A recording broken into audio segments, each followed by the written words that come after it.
Bueno, buenas tardes ya de este miércoles 15 de febrero del año 23.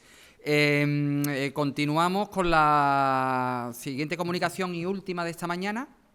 Recordamos que continuamos después a las 4 de la tarde en el Salón de Grado de la Facultad de Filosofía y Letras, al igual que el día de ayer, con las comunicaciones de la tarde. Bien, ahora nos acompaña la doctora en Historia Lilian Padrón Reyes, que como historiadora en este caso, no como filóloga, sí como historiadora. Recuerdo que es un seminario a dos bandas, filólogos e historiadores, una experiencia que yo creo que está dando buenos frutos. ¿Se me oye bien? Bien, vale. Y que repetiremos seguro en sucesivas ediciones. Bien, la doctora Lilian Padrón Reyes nos intitula su comunicación La Real Junta de Fortificaciones y su impacto en la ciudad de Cádiz, 1800-1808. Una mirada a través de la documentación. Un breve inciso y ya hago la presentación de Lilian. Recuerdo cuando ella llega al archivo hace ya unos meses o casi un año y medio, buscando esta documentación de Junta de Fortificaciones. Al final, bueno, nos dimos cuenta que aquí hay algunos protocolos de fortificaciones, de escribanos que llevaban el fuero específico de fortificaciones, pero que realmente la documentación gubernativa y de proyectos no está aquí, porque bueno, era una instancia militar. Y como instancia militar, primero estuvo en lo que hoy es el rectorado, lo que ahora es el rectorado de la ciudad, en la capitanía militar de la ciudad, en la Alameda Podaca. Después pasa a San Fernando, posteriormente se traslada, según el sistema de archivos de la defensa, a el archivo intermedio militar de la defensa, que está en la avenida de la Borbolla.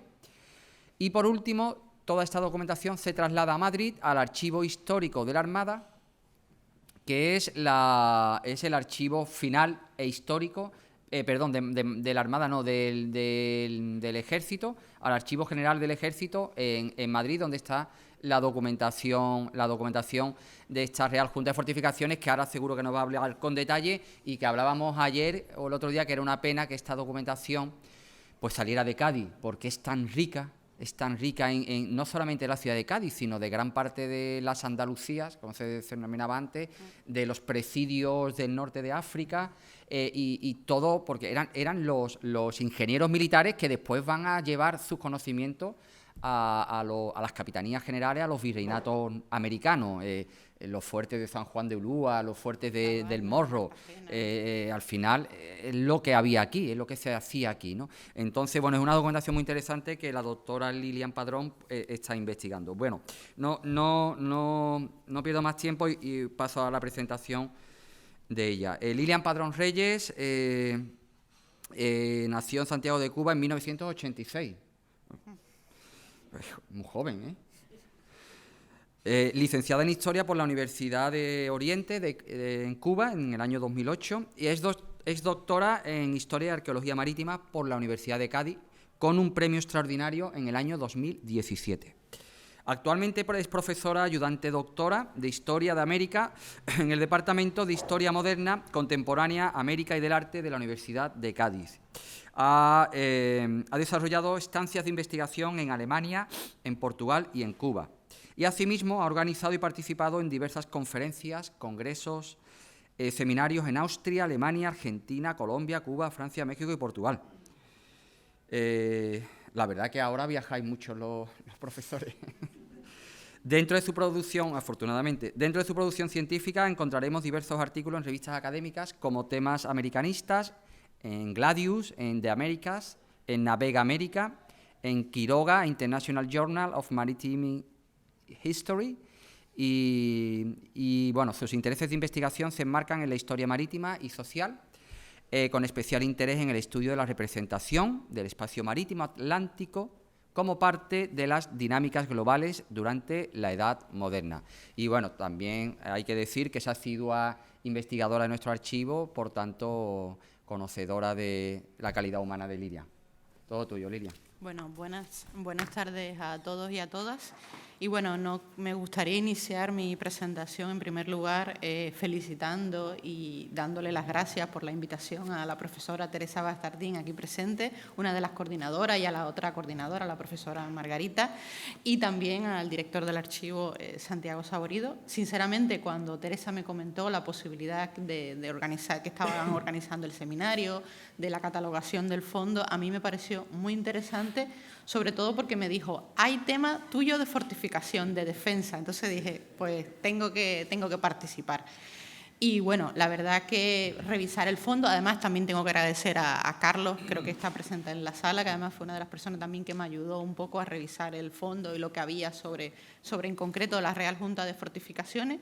Entonces, un poco el preámbulo de mi presentación, vamos a hablar quién es esta Real Junta de Fortificaciones y cuáles son los antecedentes. Y además voy a aprovechar, ya que Santiago un poco ha hecho el preámbulo, con la información del fondo de los expedientes gubernativos de aquí de Cádiz, vamos a cotejarlos un poco con fondos que pude consultar, sobre todo, ¿qué pasa? Que en Madrid, cuando estuve el verano pasado, que donde está el fondo de la Real Junta de Fortificaciones, mi interés estaba especialmente centrado en el siglo XVIII, es decir, desde el origen de la Junta, el desarrollo, los proyectos, cómo se había un poco organizado. Sin embargo, ahora me he dado cuenta que el XIX es mucho más interesante porque incluso he cotejado la documentación de la Real Junta, lo que está ahora mismo en Madrid, existe hasta el año 1857. Entonces me lo dejo un poco ya como un tema pendiente que creo que a partir de entonces también trabajaré un poco en ello. Pero bueno, ¿qué es la Junta y cómo se crea la Junta? Y creo que para hablar de ello, y yo me permito un poco remitirles al Cádiz de finales del siglo XVII. Si observamos, vemos cómo ya Cádiz está prácticamente toda bordeada por una muralla. En la fisonomía urbana de la ciudad, sobre todo, vamos a observar dos grandes baluartes o dos grandes fortificaciones, si lo podemos llamar así, y va a ser en un extremo el castillo de Santa Catalina y en el otro extremo, que quizás no se ve precisamente en este plano, es un plano sacado del archivo militar de la Biblioteca de Estocolmo, el castillo de San Sebastián, que conformaba el llamado Frente del Sur, o la zona de la Caleta, como también se conoce incluso en mucha documentación. Pero el 17 es interesante, bueno, incluso el tema de la fortificación y el sistema defensivo de Cádiz tiene su origen incluso desde finales del siglo XV. ¿Qué pasa? Que a finales del siglo XVI sucede un hecho que es el que marca el inicio de todo el proceso de la construcción de toda esta defensa, que es nada más y nada menos, como todos sospecharéis, el ataque anglo-holandés de 1596, que es un poco lo que da la alarma, en este caso, a la monarquía hispánica de que Cádiz debe ser reforzada y es un baluarte importante de la monarquía. Sí, es una ciudad en el sur de Europa, pero una ciudad importante, porque está en un punto bastante estratégico en ese tráfico entre el Atlántico, y creo que ayer la profesora Guadalupe Carrasco también hablaba de la importancia también del contacto con el Mediterráneo. Y bueno, eso hace de que se comience a construir ese sistema defensivo, que en este caso estamos hablando del castillo de Santa Catalina, que se comienzan los proyectos, entre que vienen los ingenieros, revisan, hacen los planos, la monarquía posteriormente lo asume, sobre todo el coste que suponían todas estas obras, y sobre todo de costes hablaremos, creo que a lo largo de toda mi presentación, porque siempre va a ser importante, interesante para la monarquía, de que los costes que se asumían para dichas obras fuesen en la menor medida los mínimos, y de que sobre todo de que todo se intentase sufragar con costes directamente de la localidad, es decir, de que lo que invirtiese la monarquía fuese la menor cantidad. Y bueno, en este sentido, el 16 se inicia, el 17 más bien, se inicia con la construcción de Santa Catalina. En el transcurso del 17 se irán asumiendo toda una serie de baluartes que van a ir un poco asegurando ya lo que se denominará a finales del siglo XVII, y es lo que vemos en pantalla, el llamado cinturón defensivo de Cádiz. Es decir, Cádiz se va a convertir en una especie de ciudad modelo que va a tener, sin lugar a dudas, una proyección atlántica, pero que esa proyección atlántica, por así llamarlo, creo que no va a llegar o va a tener, yo diría, su momento de máximo esplendor en el siglo XVIII. En el siglo XVIII y sobre todo a partir de, por ejemplo, aquí se habla en la documentación oficial del inicio, o más bien la instrumentalización de la Real Junta de Fortificaciones en el año 1728, sin embargo aparece en 1738 en esta documentación que se encuentra en la Biblioteca Central Militar del Archivo en Madrid. Sin embargo, desde finales del siglo XVII ya existía una Junta de Muralla, que es el antecedente directo de la Real Junta de Fortificaciones.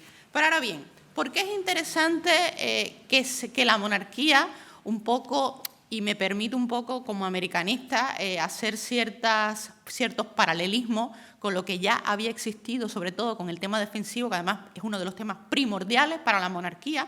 Es decir, es tanto tener como crear, como defender lo que ya estaba creado y sobre todo intentar defender siempre la integridad territorial de todos sus territorios, tanto en lo que se va a denominar las Indias, América, como incluso Cádiz, porque aunque Cádiz sea Europa, no deja de ser, yo diría, en cierto modo, una parte también de esa estrecha conexión con América. Entonces, muchas cosas que vamos a ver en Cádiz también vamos a ver sus paralelismos en América. ¿Por qué? Porque los mismos ingenieros que ahora veremos que trabajarán y formarán parte de la plantilla de la Real Junta de Fortificaciones de Cádiz, lo vamos a ver posteriormente yendo como ingenieros visitadores por todas las plazas americanas, formando parte además de un proceso que va a ser un proceso que va a enlazar, yo diría, todo el Atlántico, que va a ser nada más y nada menos que el reforzamiento defensivo de los principales puertos de la monarquía, como pueden ser La Habana, como pueden ser Cartagena de India, como puede ser San Juan de Ulúa, como puede incluso el Pacífico.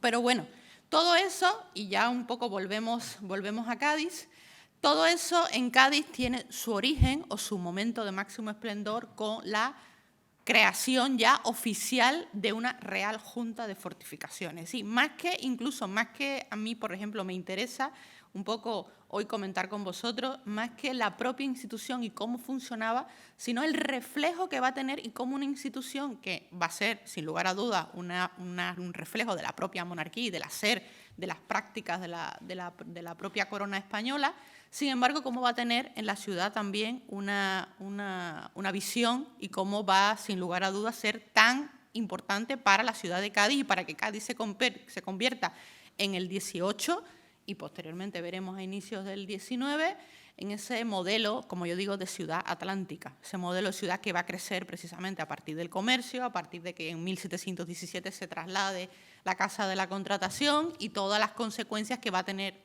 a ello, y una de las consecuencias precisamente va a ser esta Real Junta de Fortificaciones, que si bien es cierto que desde un inicio siempre se habló de ella como, bueno, aquí vemos un poco cómo estaba ese plano de la Plaza de Cádiz a principios del siglo XVIII, que ya es una plaza que tiene castillo, está el frente de Poniente, el frente del Sur, el frente de Tierra, que es la actual Puerta de Tierra que todos conocemos. Pero la Real Junta va a tener además una función muy importante y ahí es donde van a comenzar quizás a haber, yo diría, discrepancias, conflictos con el propio gobierno de la ciudad, el ayuntamiento incluso se habla en algunos momentos, y va a ser el cobro de los arbitrios. Es decir, ¿cómo se va a sustentar esta Junta? Es decir, ¿en qué va a basar una de sus principales funciones, que era, en primer lugar, llevar adelante todo el proceso defensivo y de construcción de murallas, de fortificaciones, de reparaciones, etcétera? Además, a la Junta, en ese camino también se le va a añadir una importante función y es llevar adelante todo el proceso prácticamente de urbanización de la ciudad. Incluso la Junta va a comprar terrenos, va a vender terrenos. Eso es interesante y es quizás uno de los procesos en los que ahora mismo estoy un poco investigando. De hecho, hay un libro de dos arquitectos muy interesante, que hay dos tomos, uno del 18 y uno del 19, que se llama Historia Urbana de Cádiz. El primero se llama Génesis de una ciudad moderna y el segundo, que es propiamente del 19, y además tiene un apartado dedicado especialmente a la Real Junta de Fortificaciones. Lo que pasa que, como entenderéis, su visión como arquitecto es un poco distinta quizás a la visión que podemos tener en este caso los historiadores, porque además se pueden sacar muchas informaciones tanto de consumo, tanto de la ciudad, la verdadera riqueza que había en la ciudad. ¿Por qué? Porque aquí vemos en pantalla un fragmento Es decir, cuáles eran los arbitrios, los impuestos que la Junta tenía bajo su condición para cobrar y de la cual se sacaban los fondos para pagar a los ingenieros, para pagar a los carpinteros, para pagar a toda la plantilla, que además veremos cuál era la plantilla que tenía en este caso la Real Junta. Y bueno, un poco a modo de ejemplos, es decir, cuáles eran esos impuestos. Una octava parte del vino, media en el vinagre, 2 reales en la cerveza, 3 ducados en las botas de vino. El 3% de todos los alquileres de la ciudad también pasaban a la Real Junta, es decir, que en una ciudad enteramente dedicada al comercio era una cantidad bastante, yo diría, considerable. Y algo interesante, dice, y es el final, dice, tocan a esta ciudad en cada flota y galeones que se despachan a la América en fuerza de su privilegio. Es decir, 2 ducados de plata en tonelada de todos los navíos que llegaban y se iban y partían, en este caso Cádiz, en este caso como cabecera de la carrera de Indias. Es decir, que en parte también el comercio de Indias va a ser también uno de los que va a sufragar también esa defensa de la ciudad de Cádiz. Y yo creo que eso también puede ser interesante, así como también América nos llegaba de esa manera. Y bueno, esto sucede en el 18. Aquí vemos ya a mediados del siglo XVIII, concretamente el año 1761, se van a suceder con esta cantidad de dinero que además va a ingresar a la Junta y que además todo eso queda como parte, la Junta, por ejemplo, se reunía cada 19 días, según el propio reglamento, tenía que reunirse para que todos los ingenieros diesen parte de todo lo que se hacía, todas las obras, todas las reparaciones, todo lo que era susceptible, sobre todo, de que conociese el propio gobernador de la ciudad y los ingenieros y el ingeniero director, que en este caso era la figura que llevaba un poco como máxima de la Junta, era designado desde Madrid. ¿Qué sucede?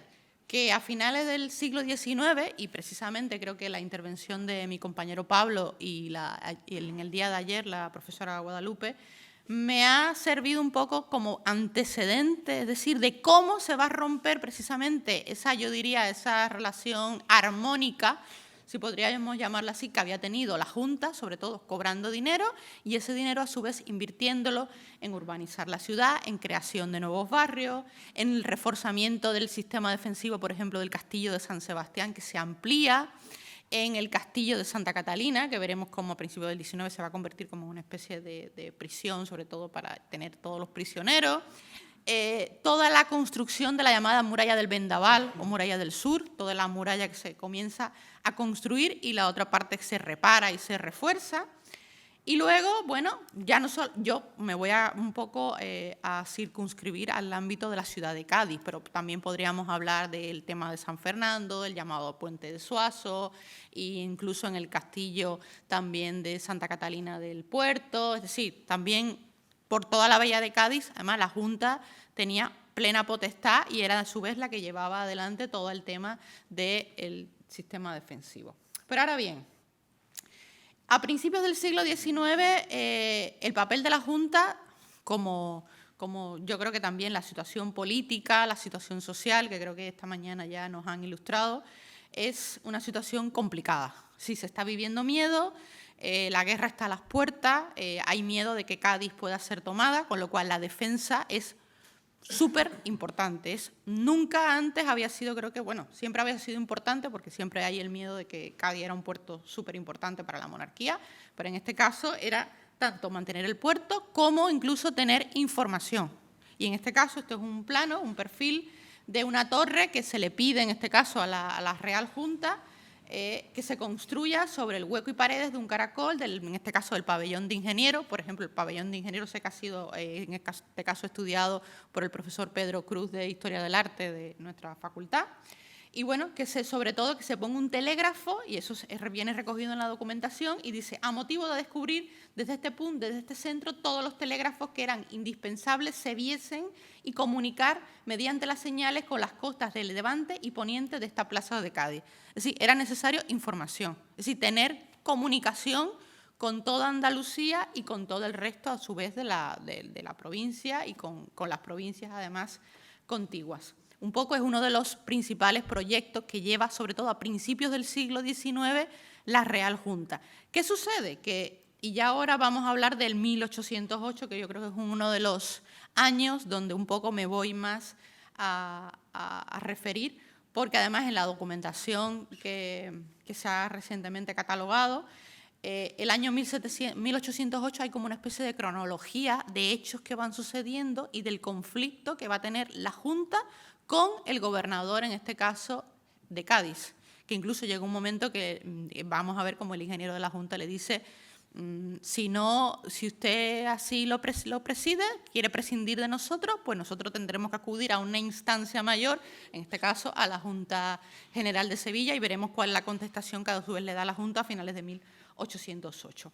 Y, por ejemplo, esto es una nota que además es muy interesante, es un documento que tiene cerca de 8 páginas, donde en este caso, que era en ese momento el ingeniero director José del Pozo, que además va a ser creo que una figura interesante, y en este caso esta documentación luego me permitiré cotejarla con el libro de acuerdo de la Real Junta que está en el Archivo General Militar de Madrid, porque seguramente nos puede arrojar mucha más información y datos, incluso detalles, sobre lo que sucede en este año en concreto, porque además toda la documentación hasta ahora catalogada, toda tiene que ver directamente de la Junta con el año 1808, porque incluso el plano este que les he mostrado anteriormente no procede de aquí de Cádiz, procede en este caso del Archivo General Militar de Madrid, donde además creo que para estudiar el siglo XVIII y la expansión urbanística de Cádiz hay que concretamente irse a este archivo.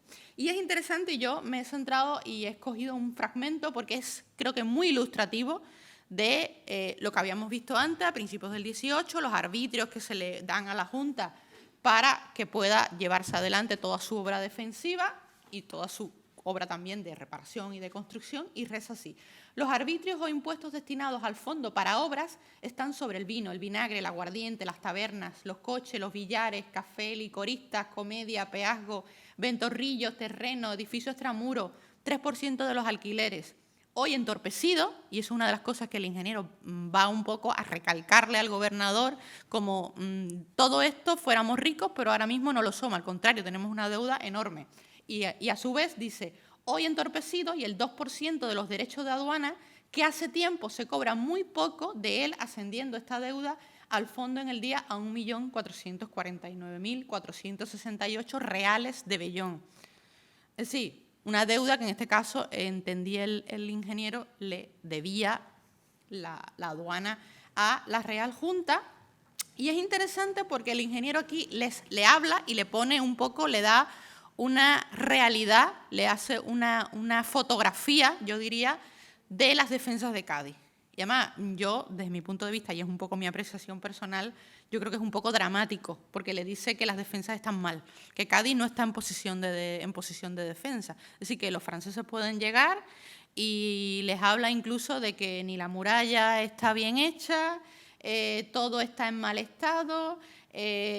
Los caminos, hacen mucho énfasis, por ejemplo, en el tema de los caminos no están debidamente protegidos. Entonces le dice: pero no tenemos dinero para hacer más nada. Y a su vez le hace una radiografía de esto es lo que tenemos. Es decir, y este es documento que veis acá, que son todos los nombres, con todos los empleos, con la antigüedad que tenía cada uno de los miembros que conformaban la Junta, desde el albañil, desde el ingeniero, desde cada uno de los la antigüedad con que llevaba, incluso quién lo había nombrado, si habían sido nombrados en este caso por la Real Junta o incluso por el propio ayuntamiento de la ciudad, y el sueldo que cobraban a ese momento. Un poco como esto es lo que tenemos y es la realidad que les estamos poniendo sobre la mesa. La fecha es el 24 de junio de 1808. Y un poco vamos a hacer énfasis en la fecha porque creo que es interesante ver cómo se van a ir sucediendo los hechos. Luego, el 29 de junio de 1808, el ingeniero manda, y el tono ya sube totalmente, a una instancia, en este caso, al señor director, excelentísimo presidente y señores vocales de la Junta Superior de Gobierno de esta ciudad. Y ahí ya totalmente yo digo que se queda un poco a gusto, porque les dice todo.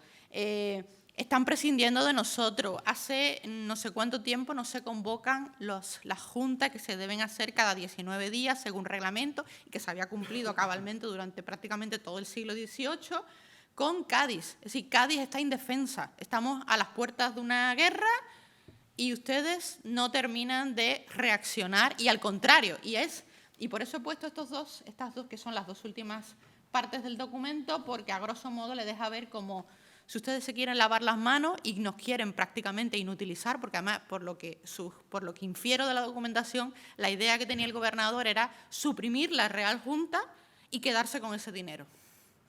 Es decir, seguir cobrando los arbitrios, pero que ese dinero pasase un poco a sufragar precisamente el gasto de defensa, pero con respecto a la guerra, los preparativos de la guerra. Y en este caso, finalmente, el ingeniero director le dice, bueno, y si usted ya toma esta determinación, no cuente conmigo y yo, mi instancia será en este caso a mi superior, en este caso a la Junta Central de Sevilla, a la Junta Suprema de Sevilla, que creo que ya hemos hablado también a lo largo de la mañana.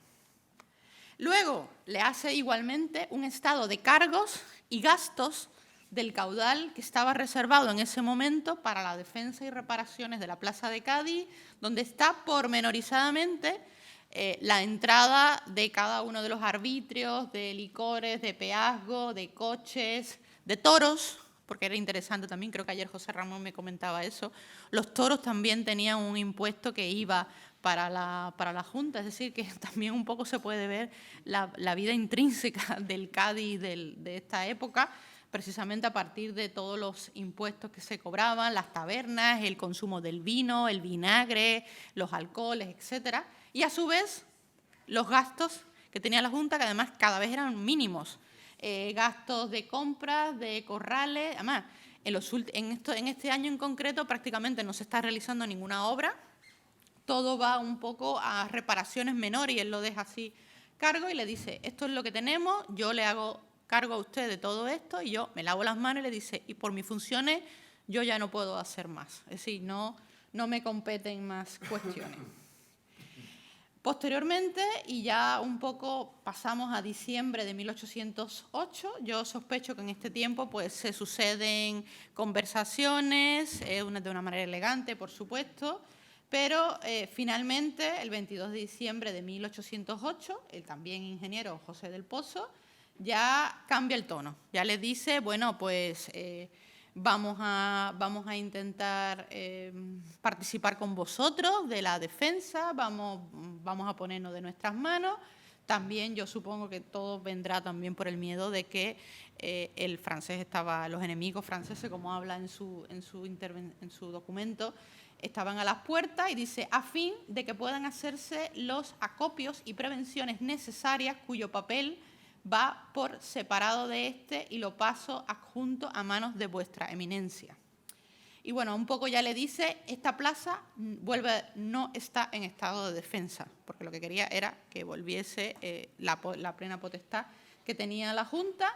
Y bueno, en este caso, la determinación que se toma, y yo creo que acuden en este caso a la instancia de Sevilla, porque es la contestación en este caso de la Suprema Junta de Sevilla, donde se aprueba la imposición de un 3% sobre los alquileres que se había quitado a finales del siglo XVIII, sobre los alquileres de las casas de esta ciudad, pura y determinantemente durante las actuales circunstancias, sobre lo que se ha escrito al ayuntamiento para su ejecución.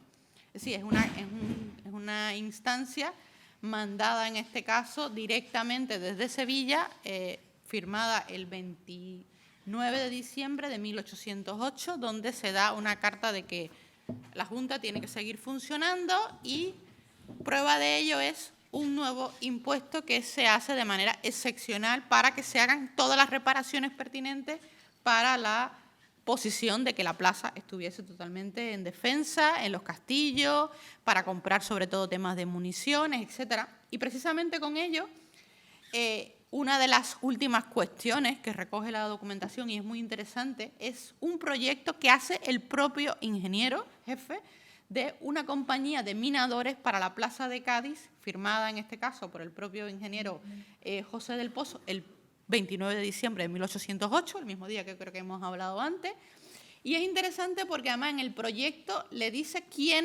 cómo debía estar conformada la nomenclatura, tendría que tener un capitán, un teniente, un subteniente, y quiénes debían de cumplir dichas funciones.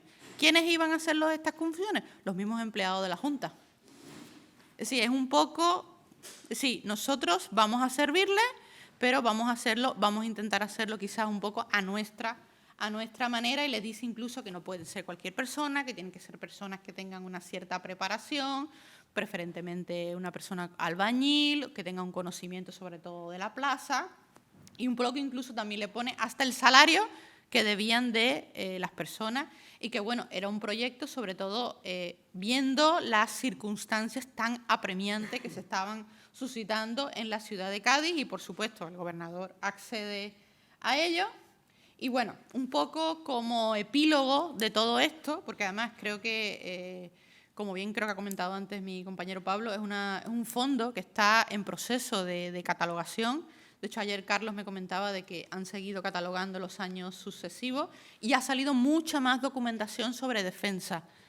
Y creo que, más allá de contestaciones, entre otras cosas, nos puede servir para ilustrar cómo se hacía esa defensa o incluso las discrepancias que podrían haber en un momento determinado dentro del propio gobierno, y sobre todo cómo eso luego se va a traspolar a la propia ciudad y sobre todo al tema defensivo. Porque además la Junta, por lo que se recoge incluso en los libros de acuerdo que están en Madrid, existe hasta el año 1857. Y además es una Junta que va a tener, yo diría, una larga vida, va a tener incluso quizás no tanto dinero como en el siglo XVIII, pero va a seguir existiendo y supongo que se irá adaptando a las nuevas circunstancias que abren precisamente el siglo XIX gaditano. Y nos puede servir sobre todo para hacer una comparativa entre ese siglo de oro que va a ser el XVIII y lo que va a ser el XIX, precisamente adaptado a las nuevas circunstancias de comienzos de la guerra, y luego, posteriormente, ya cuando pasen todo este preámbulo.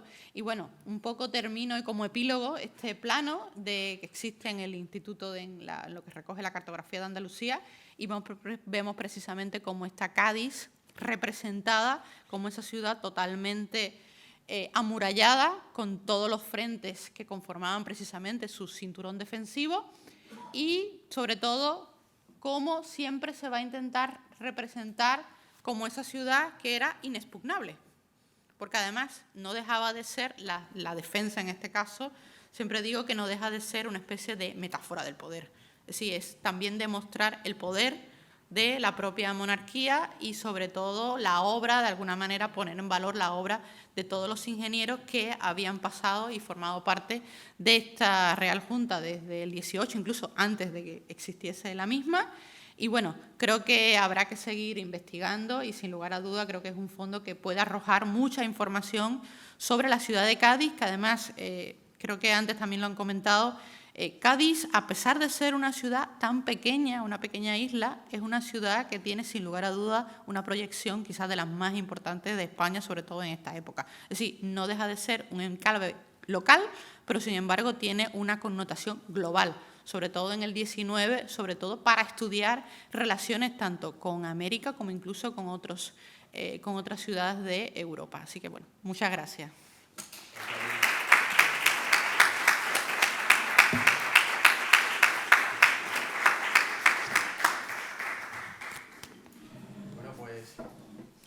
Muchas gracias, Lilian, por tu comunicación muy bien acompañada de un buen elemento gráfico. La verdad, vuelvo a reiterar que el Archivo Histórico Militar Central de Madrid pues una joya, ahí hay que ir, hay que investigar. Creo que hay alguna documentación ya está digitalizada, hay algo ya en la biblioteca, ¿cómo es? En el repositorio. La Biblioteca Virtual de Defensa. La Biblioteca Virtual de la Defensa, efectivamente, ya ahí hay muchas cosas. Prácticamente toda la cartografía, yo estuve mirando allí la carpeta que tienen ellos, casi toda la cartografía la tienen volcada en la biblioteca. En la Biblioteca Virtual de la Defensa, ¿no? La tienen colgada, pero mal referenciada. porque si no pones el título exacto que aparece en el documento, muchas veces se te pierden los... O sea, que si pones Cádiz no tiene... A lo mejor te aparece Cádiz con Z o Cádiz con S, o a veces te aparece sin tilde, otra vez te aparece con tilde. Yo allí es que estuve haciendo pruebas con ellos mismos, porque incluso ellos mismos se pierden. Ya, pues una pena, porque ahí se pierde, claro, se pierden acceso.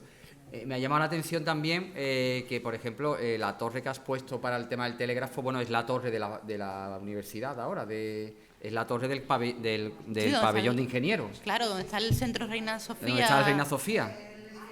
El Reina Sofía, allí hay una torre mirador, que además creo que está ambientada para los visitantes poder ver las funciones que tenía la torre mirador, o al menos en su momento se podía visitar. Cuando era municipal sí había visitas organizadas, ahora no sé cómo bueno, era el rectorado.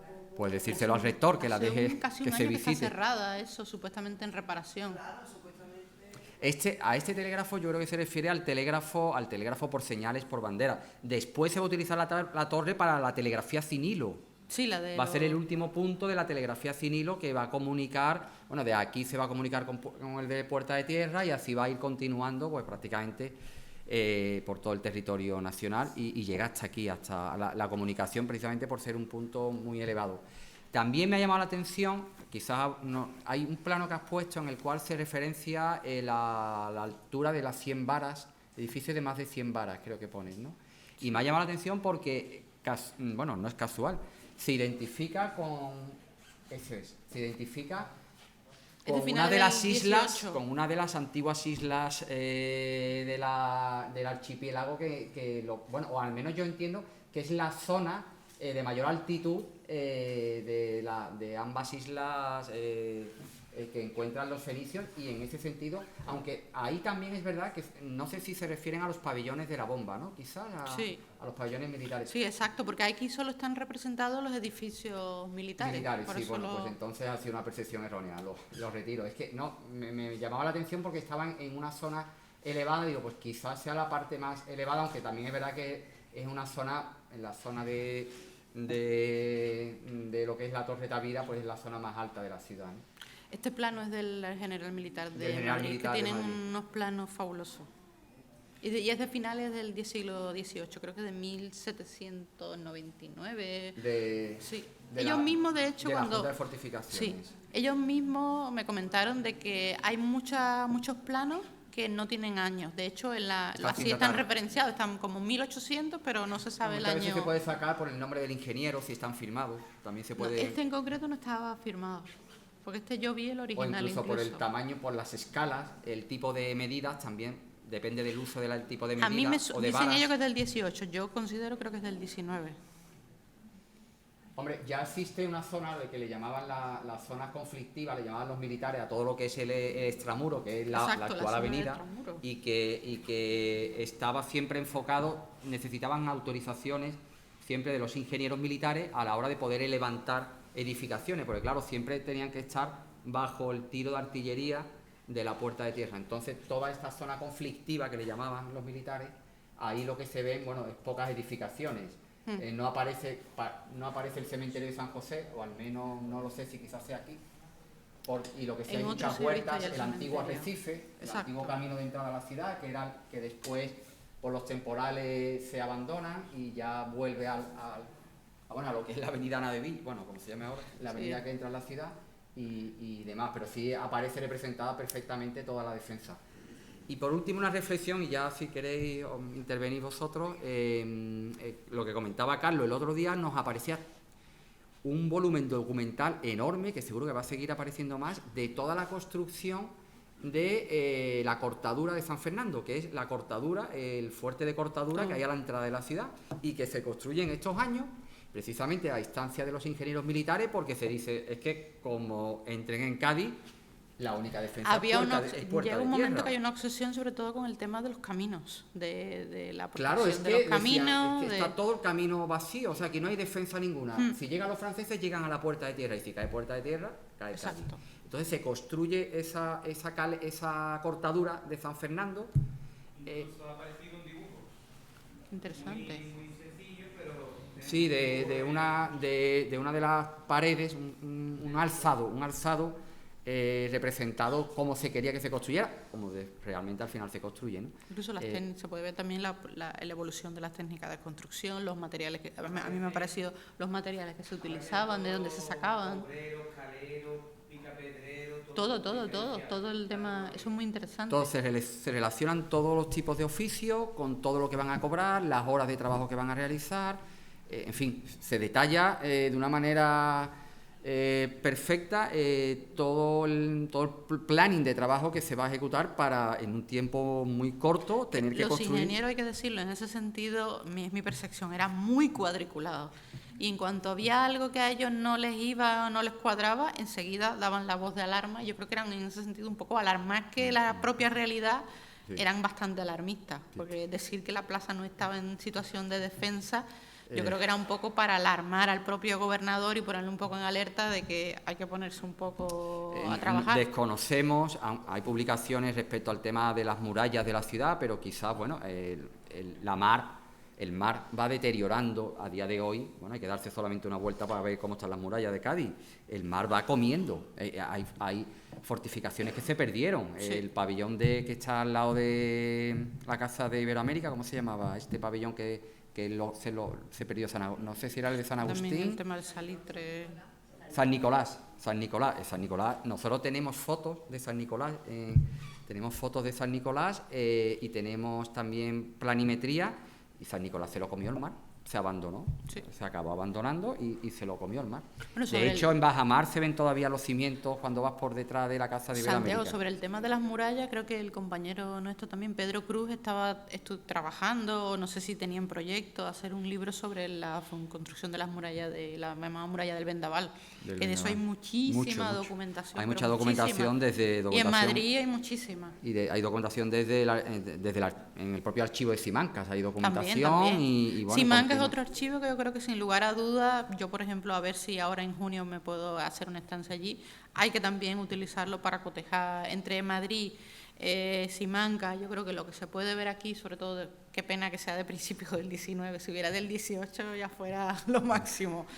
Pero bueno, es interesante sobre todo que tengáis esa documentación porque sin lugar a dudas es la historia de Cádiz desde otro punto de vista. Sí, y que además puede arrojar muchas más conclusiones que creo que la que hemos visto nosotros estos días, que todavía queda mucho por ver y mucho por investigar. Bien.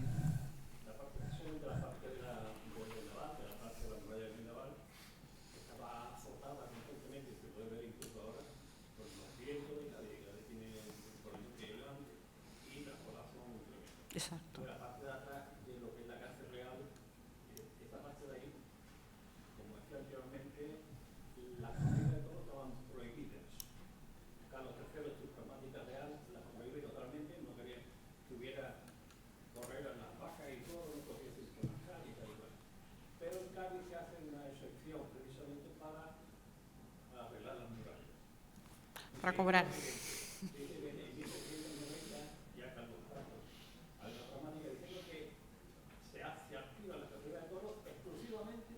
Para preparar la muralla. El Vendaval, concretamente, dice, una vez liquidados los gastos de la corrida más o menos, el resto para la fortificación.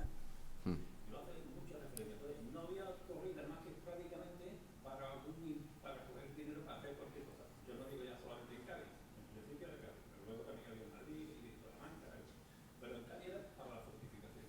Sí. Muy interesante. No, sí, sin lugar a dudas el tema del ocio era uno de los temas fundamentales para la recaudación.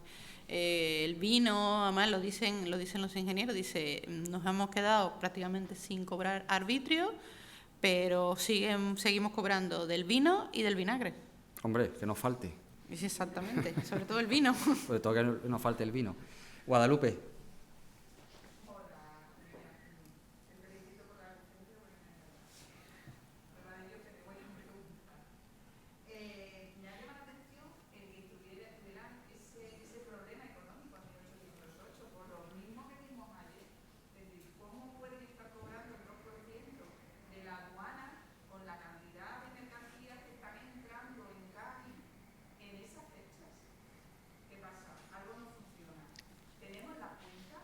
Sí, están en Madrid.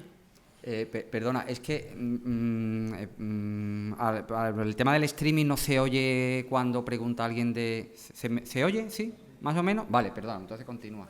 Yo les recuerdo a los que no estuvieron ayer que el tráfico de embarcaciones en el puerto de Cádiz Brutal. se incrementa de manera exagerada. ¿Es verdad? En 1808, 9, 10, 11 y 12, y eso no casa con que no tenga dinero la Junta de Fortificaciones, se está cobrando el 2% de lo que entra en la aduana. Yo ya no digo el vino, que también, porque el vino sale en esas embarcaciones que traen el trigo y que traen la harina, y salen con vino. Entonces, ¿alguien dónde se quedaba el dinero? Eso, interesante. Ayer, después que te escuché, lo ¿Dónde está? estuve ¿Dónde está el pensando. dinero? Se iba por alguna parte. Y de hecho yo creo que en parte por eso cuando el gobernador estima, bueno, nos vamos, porque además yo creo que ahí hay que hacer también una doble lectura, porque por una parte el gobernador está diciendo, bueno, estamos en una situación excepcional y como precisamente apelando a esa situación excepcional, la Junta va a pasar a ser nuestra. Y todo, y lo que ya no era la Junta, sino el dinero que tenía la Junta y la potestad que tenía la Junta, sobre todo para cobrar toda esa serie de arbitrios. Y bueno, yo creo que un poco ahí había que hacerse esa pregunta, sobre todo cruzando documentación, porque es lo que nos puede... Claro, de guerra, Y el interés, por ejemplo, ¿quién era? Del gobernador o de la Junta por hacerse con el control de la Junta, venía precisamente de lo que estaba viendo, que estaba llegando. Es que era muy golosa. mucho dinero. Sin embargo, en esos años prácticamente no se construye, bueno, se hace el proyecto del telégrafo, pero poco más, y hasta en 1808 que se hace ese proyecto de la compañía de minadores, pero no se hace ninguna construcción llamativa donde se deba ejecutar gran cantidad de dinero, al contrario. Y aparte, la plantilla de la Junta en estos años se queda en mínimos.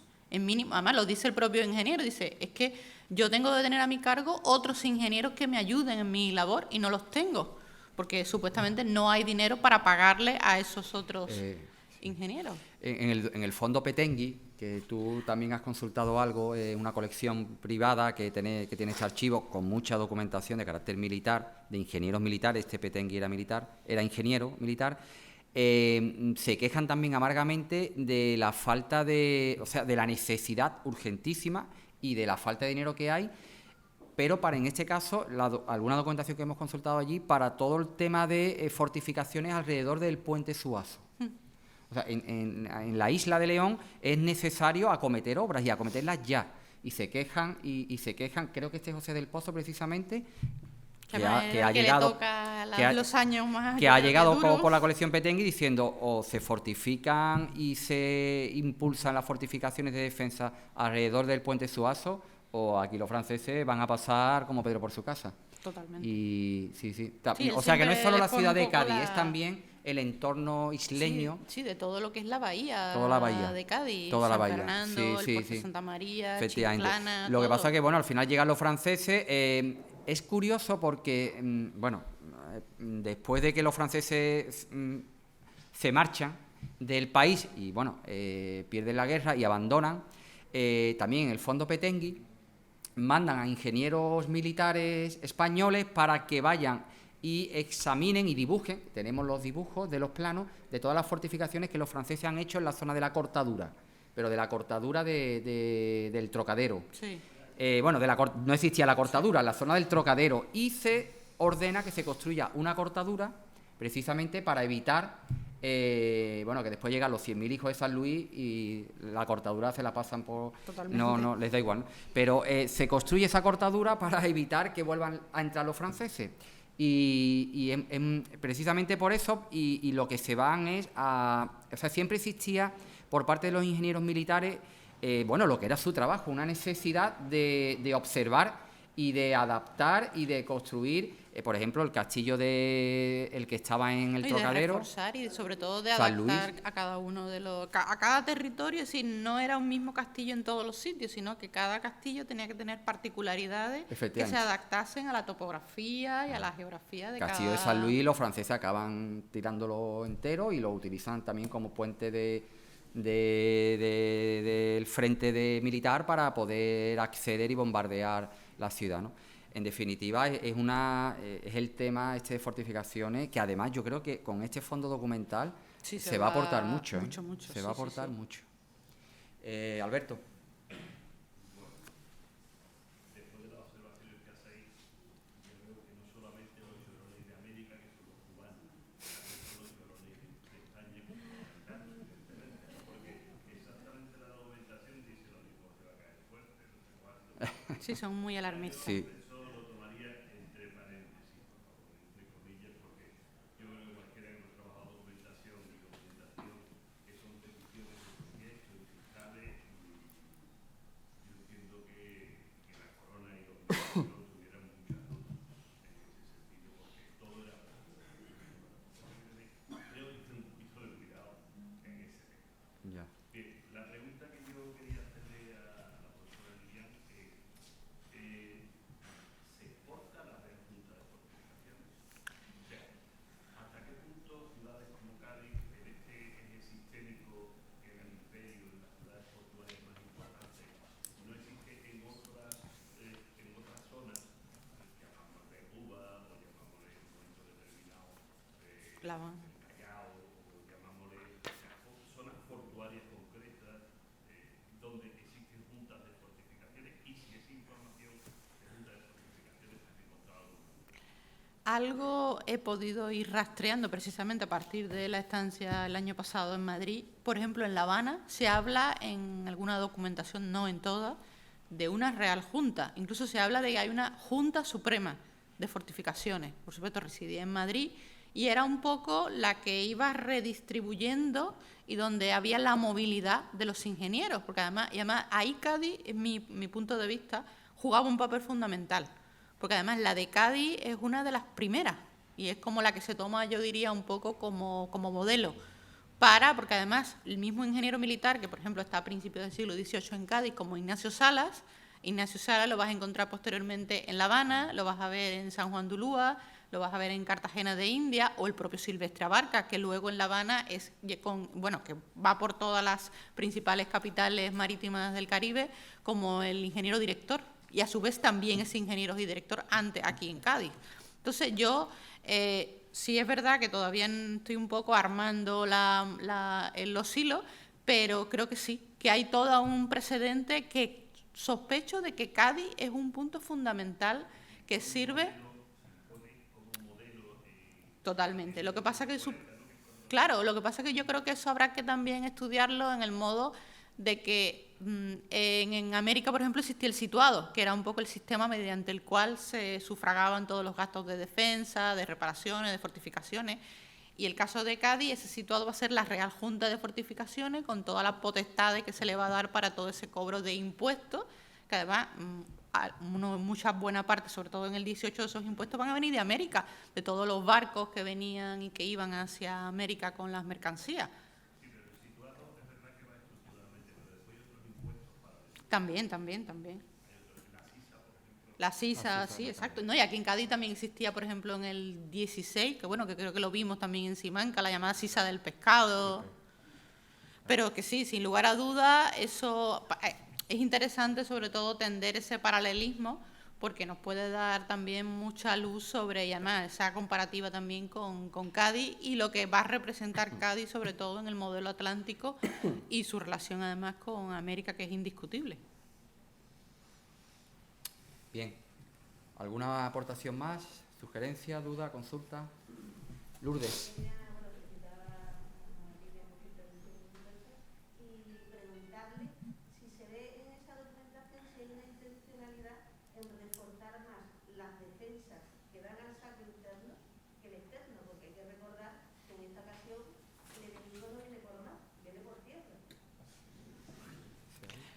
Indistintamente, siempre se va a intentar, por una parte, reforzar lo que ya existía, sobre todo la externa, como bien has comentado, Lourdes. Y por otra parte va a haber una obsesión, como he dicho antes, de reforzar sobre todo las internas.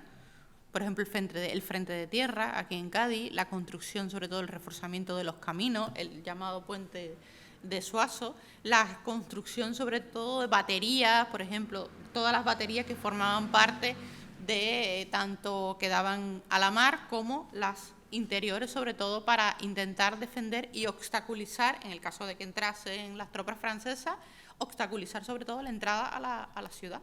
Lo que pasa es que todo pasaba por dinero. Sí, el ingeniero decía, bueno, nosotros queremos hacer, tenemos todas las potestades, pero ¿de dónde salen los dineros? Porque hay que pagar a los albañiles, hay que pagar a los carpinteros, hay que pagar al que me consigue, el que me trae la piedra, etcétera. Sí, todo pasaba un poco por ese filtro. Sí. Y es un poco lo que yo he podido apreciar en la documentación de la que ellos se quejan. Incluso yo creo que son bastante alarmistas, un poco por ponerse en lo peor por si llegase en algún momento. De todas formas, creo que ver la documentación de años sucesivos, incluso años antecedentes, también nos puede ayudar a tener una visión un poco quizás más completa. Pues muy bien, pues bueno, vamos a cerrar la mañana, de hoy, porque, bueno, es que estaba mirando aquí, a ver, un momento, sí, no, estaba mirando, Diego de Alvear y Ponce de León es el que iba en Nuestra Señora de las Mercedes cuando los ingleses la hunden, bueno, el famoso pecio de las Mercedes. Pues Diego de Alvear y Ponce de León, que hay una fundación, la Fundación Alvear en Córdoba, está comandando las baterías de defensa en Puente Suazo. Tenemos documentos de él en el cual el hombre también se queja amargamente de que hacen falta más arbitrio, que hacen falta más dinero y hacen falta más refuerzos en estas baterías de defensa de Puente Suazo, porque realmente era la línea de frente, ¿no?, ante el francés. Bien, pues nada, muchas gracias, Lilian. Vamos a acabar la mañana de hoy con una visita guiada. Ayer algunos estuvimos viéndola, pero sé que hay alumnos nuevos, entonces vamos a tener una visita guiada breve a la exposición, que yo creo que merece la pena, de esos documentos que estamos hablando aquí, muchos de ellos referenciados, la base de nuestro compañero Carlos, que luego esta tarde también va a intervenir. Y después de esto, si alguno no conocéis la torre, yo vuelvo a subir a la torre, que así me viene bien para ejercitar las piernas, y que llevo varios días sin entrenar. Y nada, y esta tarde nos vemos a las 4, ¿vale? De nuevo en la facultad, en el salón de grado, vamos a tener a los profesores Manuel Rivas Zancarrón y Julián Sancha, hablándonos de la aproximación a la grafía manuscrita del Cádiz preconstitucional. Y después de la pausa para el café, a Carlos Gómez López, que es el catalogador de este fondo documental, que nos va a hablar de la religiosidad a través de los expedientes gubernativos de 1808. Y por último, cerraremos con una mesa redonda para intentar, bueno, no sé si es necesario, pero al menos intentar ver visiones de futuro para esta documentación. Vale, pues nos dirigimos ahora al patio y vemos la visita aquí. Muchas gracias.